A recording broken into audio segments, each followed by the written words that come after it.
Hi everyone, it's Laura, and I hope you're all doing well. So today I wanted to give you some tips on how to improve your relationship with food. So if you're interested, then keep watching. So tip number one is to allow yourself to enjoy food. And I think a lot of times we put a lot of stress and worry, and we're too hard on ourselves when it comes to what we're going to eat for that day. And if we don't consume a healthy meal, we start to feel guilt. Instead of enjoying those times that we don't eat healthy, we're consumed with guilt. We're consumed with how we're going to try and correct that bad meal. So allowing yourself to enjoy the process of grocery shopping, of meal prepping, of cooking, of actually eating the food, of the presentation of the food, and giving yourself time to do so, to make cooking and make your food a priority. Because until you make food a priority in your life, consuming healthy, fresh, wholesome foods as a priority, then you yourself, your physical well-being, isn't going to be a priority. Because without consuming nutrition, it's virtually impossible for you to be healthy long term. Number two kind of goes along with number one, and it's don't be so hard on yourself.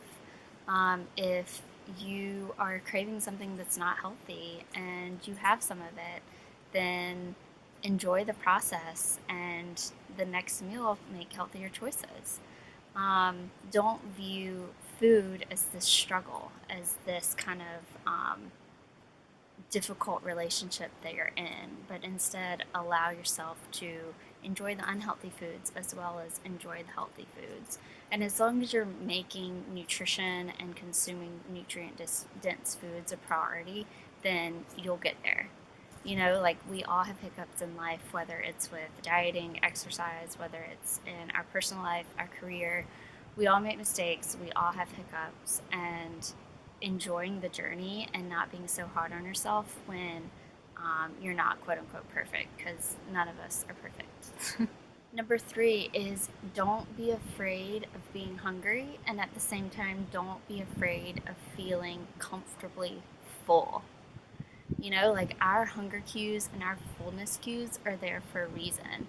And in order to be able to listen to those, we have to know what they feel like.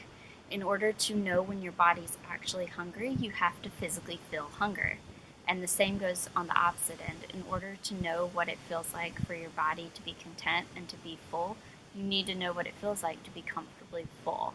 And by comfortably full, I don't mean stuffed or um, full to the max. I mean a level of I'm satisfied, I'm content.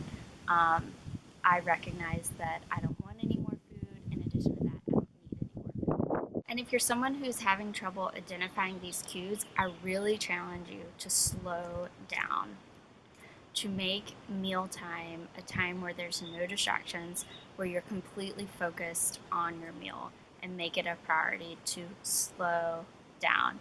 Even if it means you have to wake up 10 minutes earlier to consume breakfast at home, sitting at a table, instead of consuming it at the car or in your desk at work. Same goes for lunch and dinner. And strongly encourage you to slow down and take the time to really listen to what your body's telling you. Number four is to find ways to manage stress that aren't in association with food. So if you're someone who you're having a hard time figuring out coping mechanisms, or you use food as a coping mechanism, then I really challenge you to find alternatives to that.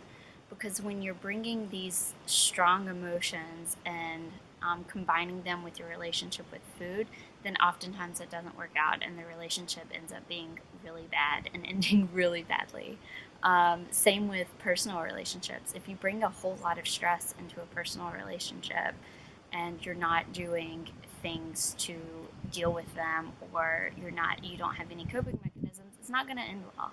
And so I really, really challenge y'all to figure out ways to cope with stress that aren't in association with food.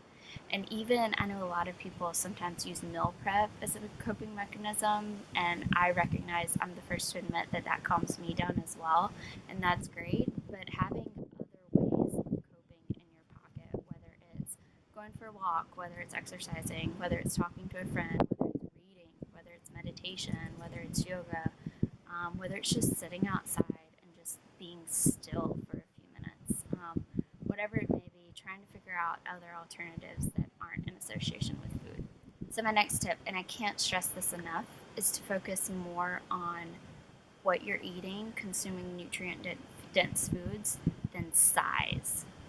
I think a lot of times we look at how much people are eating and we react to it in a certain way instead of recognizing what it is they're eating.